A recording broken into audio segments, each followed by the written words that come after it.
Welcome to our latest Astley Media Project Positivity webcast, during which we're talking to a number of individuals and organisations about how they're faring in the current crisis.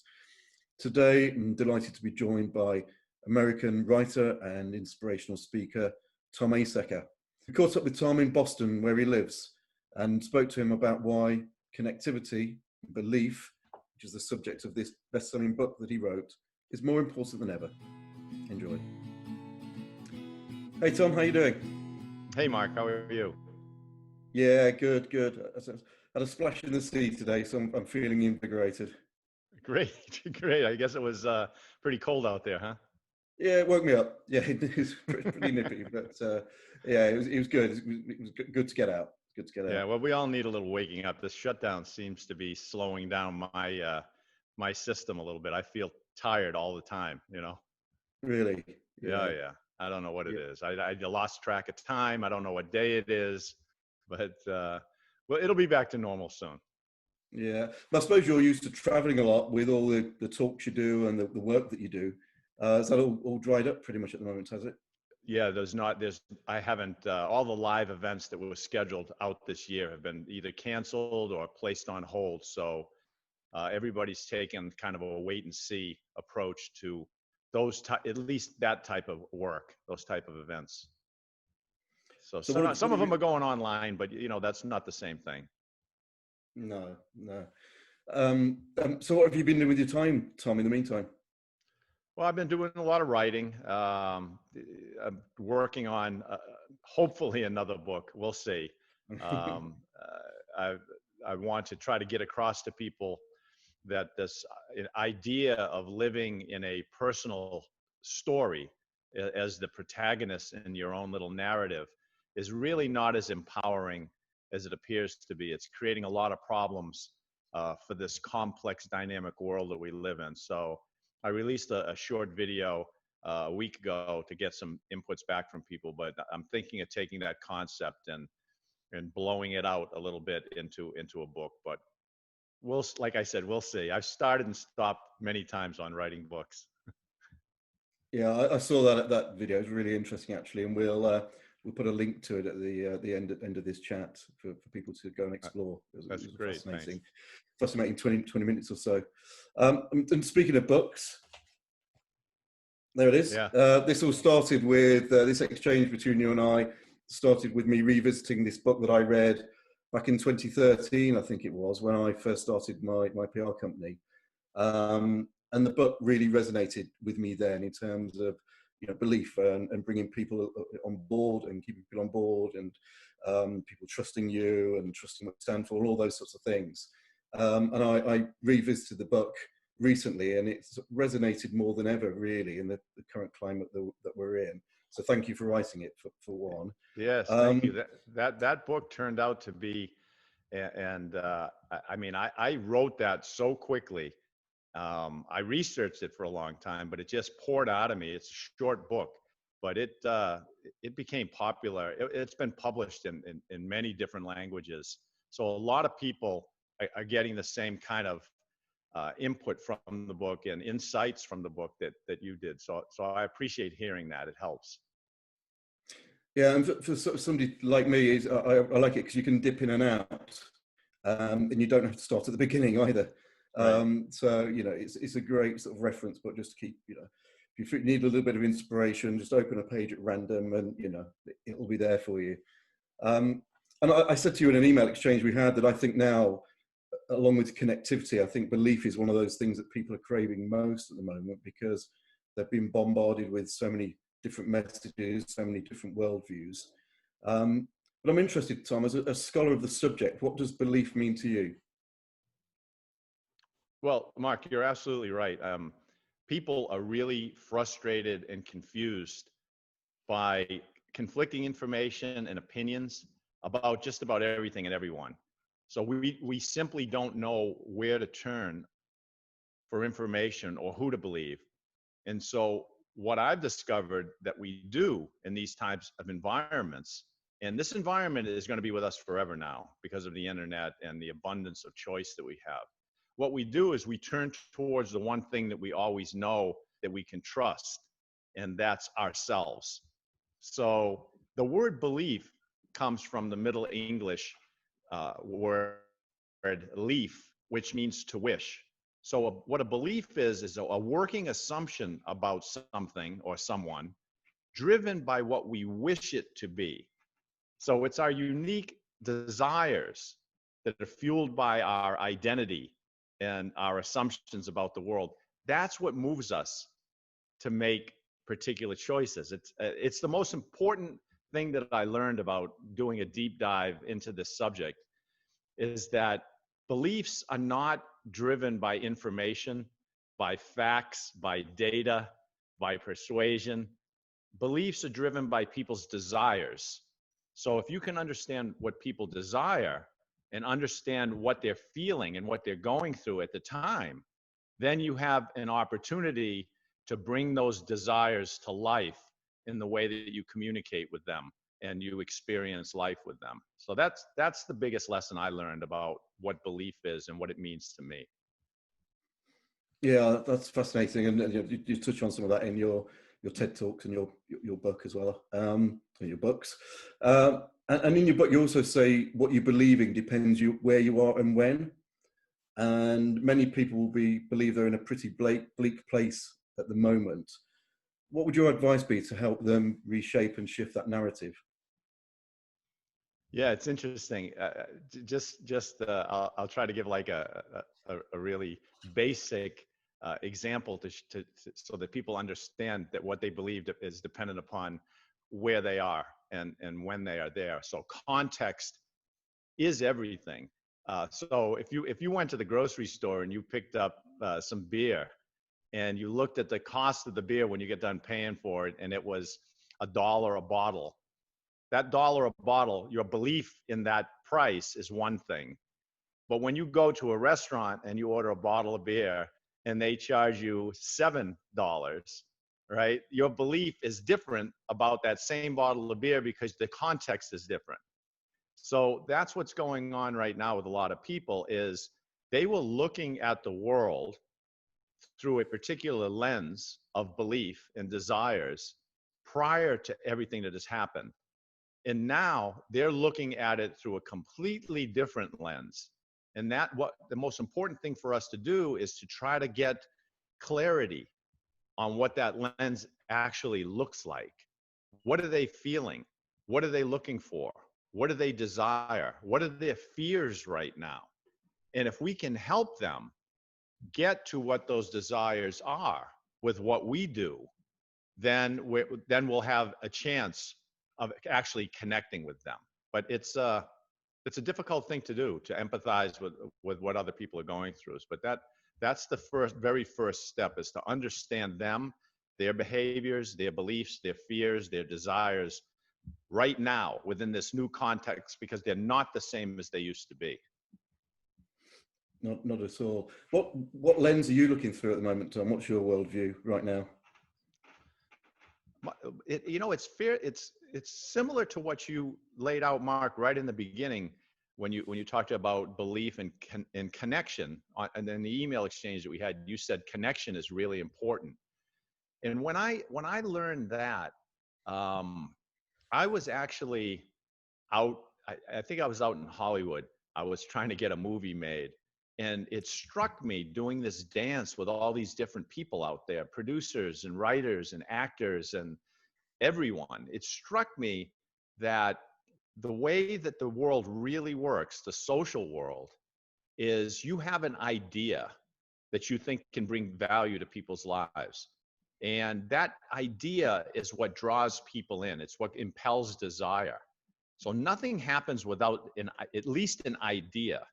But ideas are nothing without connections. You have to connect the ideas to the people that may be turned on by those ideas, right? So the connections activate the ideas. So you have to figure out how to put your idea in someone's path where it can come to life through an infusion of energy. And that energy then is what's transmitted between human beings, right? At the right time, with the right transference of meaning, just like we talked about. So if you can do that, if you can figure out how to create the connection create the energy and do that little dance. And then as you're doing it, have the ability to do improv. Don't be stuck with your story of the way things should be and the way things should play out. Have a give and take and participate in those connections. And then you'll discover that you can bring this idea to life. It's a co-created experience with the people that you're trying to serve. So that's how I've been looking at that. Ever since that hit me out there, I realized you can't sit around and wait for things to change. You have to go out there and engage with people and try to figure out, how am I going to add value to people's lives? What can I do with my experience, with my connections, with my ideas to help improve the situation? I love that. I love that analogy, the infusion and the energy and the dance. It just, you just visualize that happening. But you can't just drop in Hollywood and a potential film and not expect me to ask you about it. What's that all about? Oh, listen, I don't remember. It was probably 5 or 6 years ago. I had just returned from giving a TED talk down in Boston, a TEDx talk in Cambridge. And I met a friend of mine for breakfast, and we were talking about our grown children. And one of his sons is living at home. He said he's living at home and he's just stuck. He can't get out of his own way. He's so smart, you can't reason with him. And I don't even know how this happened, but as I'm driving away from the restaurant, I thought to myself, based on my knowledge of how the mind works, that I thought if we could only wipe out his memory, because everything is driven from our memories. That's how we make decisions. We reach into what we experienced and what we know, and we use that to make predictions and move into the future. I was thinking if we could just wipe out his memory, we could start him all over again and give him a great life.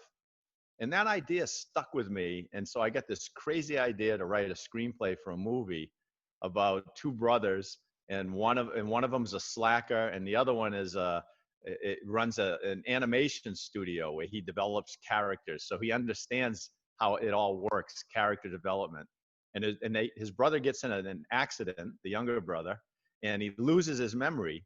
And then the older brother gets this clever idea. Since he doesn't know who he is, I'm going to recreate his entire script, write a new character story for him, and get him going again. And the story, in essence, it blows up out of control. It's comedic, it's touching, and I'm still working on it, trying to get it made.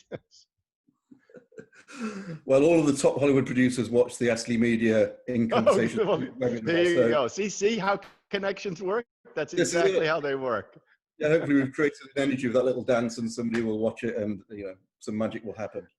I mean, you laugh, but it's really interesting that's how most of the things that have worked for me in life have happened in really strange ways like that. It's just being willing to connect, and then somebody sees something, and then you get a call, and then you have a visit, and the next thing you know, off you go on this dance. Absolutely. Yeah, no, I couldn't agree more. You were talking about our stories, and I'm going to read this, Tom, so I don't get it wrong, but you say in your book that the business of belief, that life's purpose is the quality of your life's experiences. Living life with passion is following your passion. And you also say that you are not your history, which is interesting in light of what you've just said. As we emerge from this crisis and we reflect upon what we've missed out on, are those philosophies more important than ever, do you think? Oh, absolutely. If this is what typically happens with people, let me tell you a little story, and then I'll transition into what I was trying to get across. My daughter once was having like a little argument with me, and at the end of the argument, she said this popular saying. She said, "Yeah, you're right, Dad. The definition of insanity is doing the same thing over and over and expecting different results." And I said to her, isn't it also insane to do the same things over and over and expect the same results? And like there was this long pause on the phone, and she's thinking deeply about this. And what I wanted her to understand is, just because something has been working for you for however long, that doesn't mean it's going to continue to work out into the future. That's not how the world works. The world changes. And that's what happens to us when we start getting comfortable. It's like, okay, we've got this all figured out. Here's the model. These are the results we're getting. Let's just work the model and we'll continue to get those results. Obviously, that's not true. I mean, you go back and ask any clients that you have how their 5-year plan that they wrote last year is working for them. And they'll say, well, it's not working. And that's because unexpected things happen. And so we have to learn how to dance with those unexpected things, how to shift and how to innovate and be flexible and creative. So right now, the one thing everyone should do when they wake up in the morning with their businesses or whatever it is, their family life, is they should say, okay, forget what happened in the past. Everything that happened in the past gave me information that may or may not be useful in order to decide what to do in the future. So I'll hold that information there as some kind of objective information to use. Other than that, I am pure potential. Here are the resources I have, whether it's people, money, connections, whatever it is. Here's the experience I have. Here's the knowledge I have. How do I take that now and create something that will pull me into the future? Because the future is created by the actions that you take today. It's not something that somehow just kind of arises out there by itself. We're making the future. So we have to let go of this idea that we know what's going on, because we don't, and not be afraid of that. Don't let that uncertainty just make us get stuck. I don't know of any time in history where the future has been certain. It's an illusion. We were under an illusion because things were going along a certain way, and we believed that the future was certain because of it. It has never been certain. So we just need to move forward with that understanding that the past can be used to give us data, but the past is not a projection into the future. We can't let it be that, or we'll get stuck. Wise words, wise words. And I think that also relates to one of the phrases you often use, which is we become the stories that we tell ourselves. If we're telling ourselves a story at the moment about positivity and overcoming change and new beginnings, that leads to one result. If we're telling ourselves a story that we're all going to hell in a handcart, that leads to another result. No, that's exactly right. When I made that statement, and I made it at the end of my TED Talk, I thought it was an empowering thing to tell ourselves a story and then to become it. But the more I looked at all the people out there and organizations, everyone who was stuck, it was because they were stuck in the story they were telling themselves. They didn't allow their curiosity to pull them out of that story. They had like grabbed onto some identity and said, okay, this is who I am. So take Elon Musk. Elon Musk was what? PayPal. That's where he started. If he said, that's what I am, I'm an executive of a payment processing company, well, he wouldn't be making electric cars and launching rockets, because he would have told himself a story that then became his identity, that he then would want to hold on to. So I'm trying to tell people, don't tell yourself a story about who you are. If you want to tell yourself a story, tell yourself the same story everybody else should be telling themselves, which is, I am pure possibility. I am curious, I'm compassionate, I'm creative, and I can do anything I put my mind to. I just need the energy and the connections and the ideas to go out there and do it, and the guts to go do it. Absolutely. And I think subconsciously we do that anyway, don't we? With the watches we buy, the cars we drive, the shoes we buy, the shoes we wear, the clubs we belong to, that's all our story. Yeah, you know what? The marketplace relies on us staying hypnotized in those stories. They like that, and they like to help hypnotize us into those stories, because that keeps us, what they think, they call it loyalty. It's not loyal, it's hypnotized. They keep us hypnotized in this story that I'm this type of person. It's all crazy, because all you are, like I said, all you are is pure potential. Your energy. So go out and do what you want to do, whatever that happens to be, whatever is pulling you. to go out and create and to help people. You shouldn't let anything stop you. You shouldn't say, well, I'm a banker.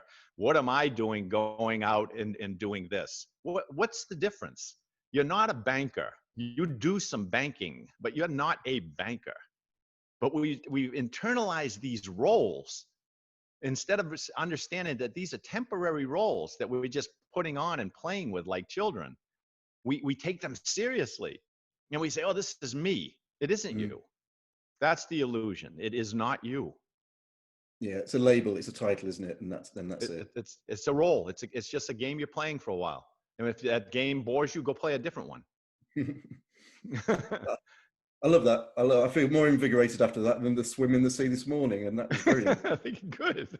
That's good. You use a lot of quotes, Tom, in your presentations. Is there a particular quote or quotes that you feel are apt for the times we find ourselves in right now? One of my all-time favorite quotes, I think it was Chesterton said it. And if you want, tattoo it on your chest as you're walking around, because he said that angels fly because they take themselves lightly.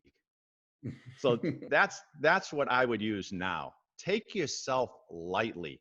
Everyone is feeling all of this tenseness and this bound up energy, and they're taking everything so seriously, and it's going to create problems for all of us. Yes, we should go out and solve problems that need to be solved, but we have to do that lightly so that we can fly into the future and not just beat each other up into the future. Yeah, totally agree. And one of the things I've done we've had team meetings twice a week, sometimes 3 since the beginning of March. And just one of the little things I've done, for every meeting, I've dressed up as something different. So this morning I was a pirate, I've been a knight, I've been a ghost, where I ripped up all my daughter's blanket sheets and sort of cut holes in it. Each time I reveal myself at the last minute with a bit of music, and it just helps lighten the mood. If we're having a tough week or things haven't gone quite right the day before, and it just helps make people smile. Mark, people don't understand that we want to smile and we want to have fun while we're doing whatever we do. And, people might hear what you're saying and go, oh, come on, he's wearing costumes. I'll tell you, I was an executive with GE years ago. This was when Jack Welch was running GE. And in my division, we had this yearly meeting where the department heads had to give their forecast, show what happened the prior 12 months, all of this. And I brought all my people together because I was one of the department heads. And I said, okay, how are we going to do this? And I don't even know how it came up in conversation, but somebody said, let's dress up like all the Star Trek characters. You can be Captain Kirk, I'll be Spock, I'll be O'Hara. And that's how we presented. And we got a standing ovation at the end of that, because it wasn't another one of these boring meetings. And everyone talked about that forever. Yeah, I couldn't agree more. And if you can't do it within the confines of your team meeting, then, what's the point? Exactly. We're human beings, we need to enjoy ourselves. Absolutely. What have you're constantly sort of exploring your own thoughts and beliefs, Tom. What have you learned about yourself during these last couple of months in lockdown? I think one of the most important things I learned, Mark, is that even though I am completely aware, hyper aware of how the mind works, I'm not immune to these feelings that come over me like they come over other people. So you think you are. You think, okay, I understand all this, so therefore this won't happen to me. I won't get edgy. I won't get moody, whatever it is. And what I've discovered is that my awareness of how my mind works doesn't prevent those feelings from arising. What it does is it prevents me from doing something that may be ill-advised, writing something and posting it, saying something to someone. It prevents that from happening, but it doesn't prevent those feelings from coming in. So that's the big lesson that I learned, is that that living life this way with an understanding of what's going on inside of you requires constant adjustment and readjustment. You don't just get to a place and everything's fine. You need to continually work it as if you were working an exercise program. It's just something that you do every day. That's good to hear. That's good to hear. Even you're vulnerable. Oh yeah, big time. And a couple of the previous people I've interviewed, I interviewed a polar explorer and a professional female rugby referee as well.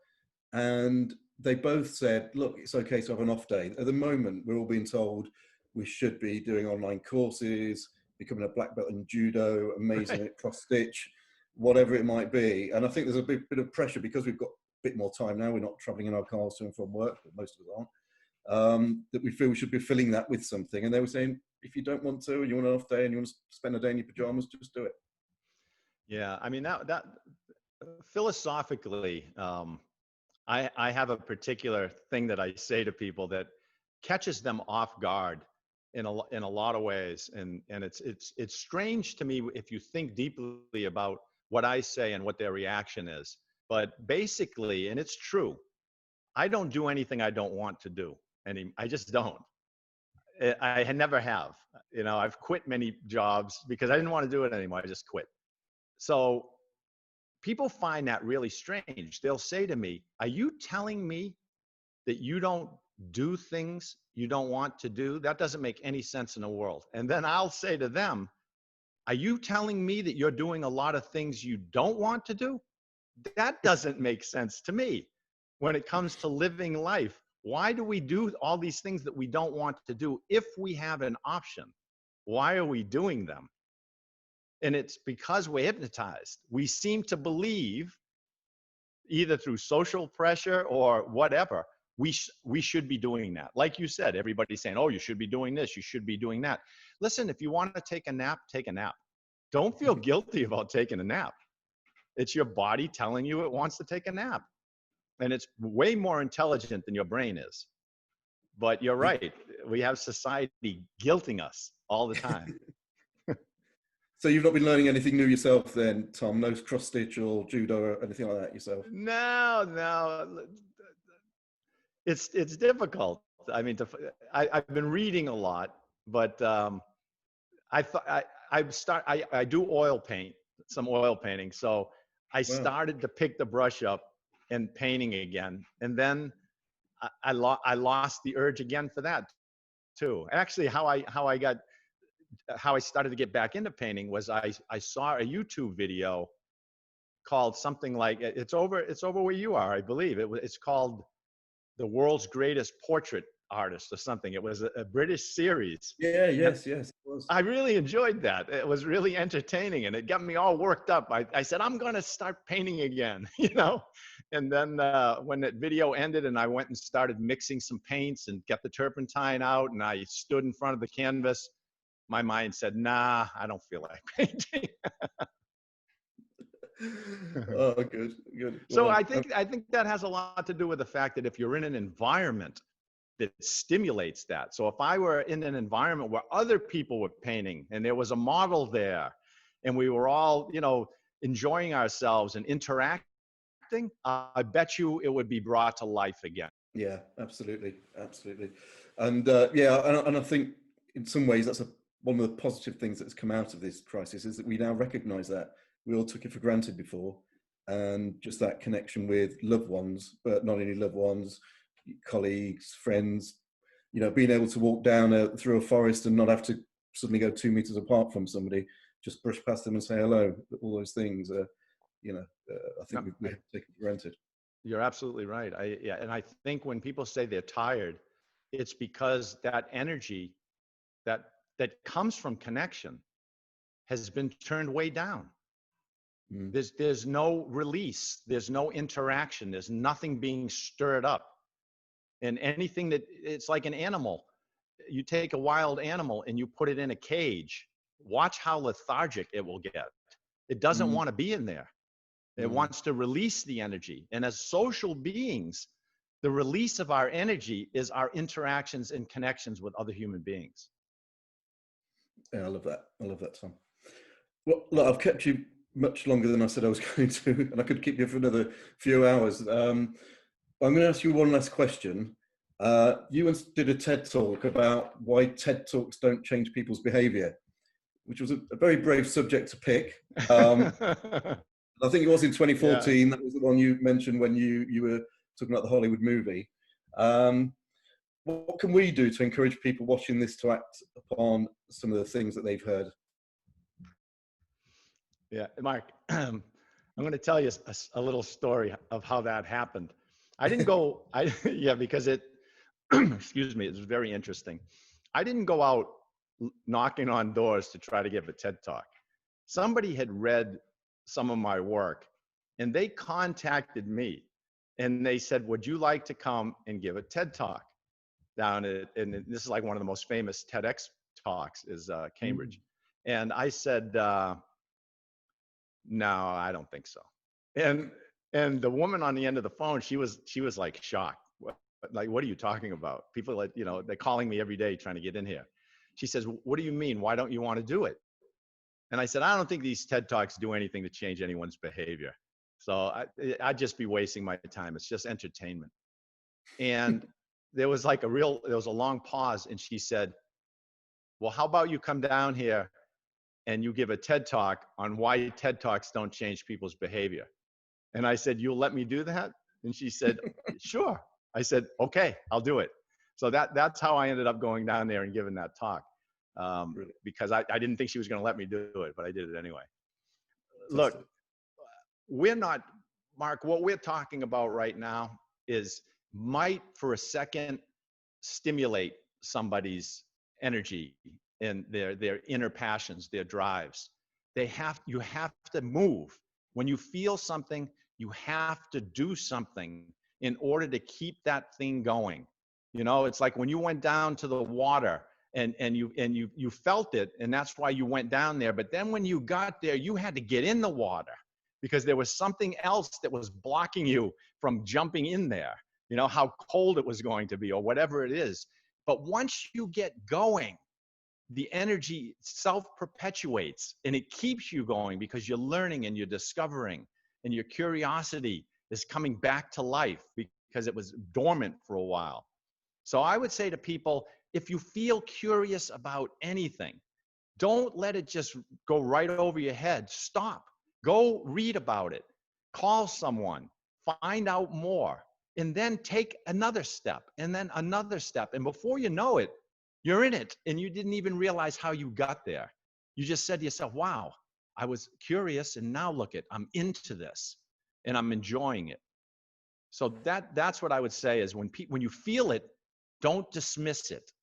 Don't say, who are you to do that? Or why do you want to do it now? Or look at all the other people that are doing it. Don't do any of that. Don't Google anything, because what you bring to life is going to be unique because it's going to come from you. So forget that everybody else has done it. It doesn't matter. You go do it and bring it to life in your unique way, because that's what we need right now as a world. We need to get out of this mess, and it's only going to happen based on the activities of people who are courageous and who are curious and compassionate and creative. That's what's going to make the world better when we come out of this. Absolutely. And I love that analogy, going into the water and, once you're in, the experience that gives you and the different things you see and the different sensations and all of that. That's brilliant. Absolutely love that. Well, as I said, Tom, I found this as invigorating as that swim earlier. Really appreciate your time because I know you're a busy guy. If people want to get hold of this book, but the others you've written as well, best place to go? Probably Amazon, and Amazon is running through the month of June. In Kindle format, that book is only, I think, a little over $2. So they've dropped the price for a month, the month of June. But there's that paper book edition, the Kindle. There's also an Audible book if you want to listen to it as well. So that's the best. You narrated that, Tom. Sorry, Tom, have you narrated that? I did, yes. So you'll be hearing my crazy voice on my Boston accent. We love it. We love it. Tom, I recommend anybody to go and get this book. We'll put a little slide up at the end of this interview with links to your talks as well. Definitely the Cambridge TED Talk about why TED Talks don't work is a fascinating watch. I love that. I love that. Thank you, Mark. Hopefully we catch up at some other time, maybe late in the year, see how you're faring. Absolutely. I really enjoyed this. I appreciate your time too. Thank you, Tom. See you soon. Thank you, Mark. Cheers. Bye. Bye-bye.